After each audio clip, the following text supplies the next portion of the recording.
On Wednesday, July 12, 2006, Hezbollah terrorists attacked two armored military vehicles patrolling the border right here at this point. In the attack, 5 soldiers were killed and 3 others were wounded. The Hezbollah terrorists crossed the border and managed to kidnap 2 soldiers, Eldad Regev and Ehud Goldwasser. This event launched the Second Lebanon War.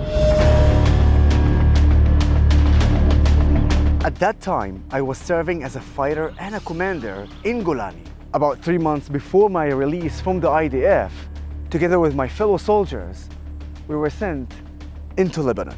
We spent most of the time in the town of Binjbil, where heavy fighting took place.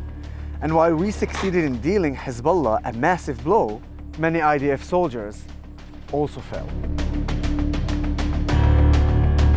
Then, on August 10th, 4 days before ceasefire, my force was tasked with rescuing a tank crew that had been hit by a Coronet missile.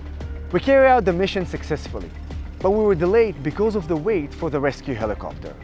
When we returned to our shelter, it was already daylight, which made us vulnerable to an ambush.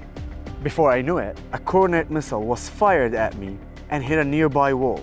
I flew in the air, and when I landed, I discovered that I was seriously injured. I felt my mouth full of blood and pain all over my body. But only when I rolled over and tried to get up did I discover that my foot was cut off. Under heavy fire, I was evacuated by my fellow soldiers who gave me initial treatment in the field. And later, a helicopter arrived to rescue me, taking me back home to Israel for an emergency life-saving surgery. Fortunately for me, the Jewish and Arab doctors at Nahriya Hospital treated me and were able to not only save my life, but also to reattach my leg.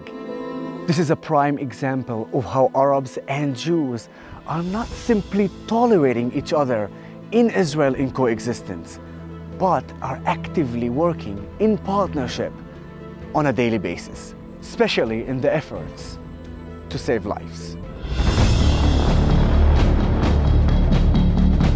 Meanwhile, Hezbollah missiles killed 44 Israeli civilians, almost half of them Arab Muslims, in the Second Lebanon War. Today marks 17 years to the day I was injured, and actually, to the day I began my new life. While I'm lucky to be alive, and today I'm even able to run and play football, part of me remains forever in Lebanon, where I lost commanders and brothers in the IDF.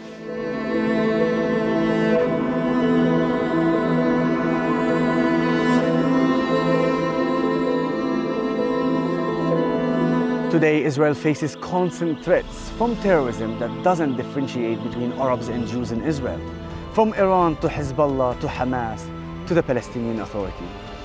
The more we strengthen the partnership between Jews and Arabs in Israel, the better united and prepared we will be, not only to stand against terrorism, but to continue making the desert bloom in Israel.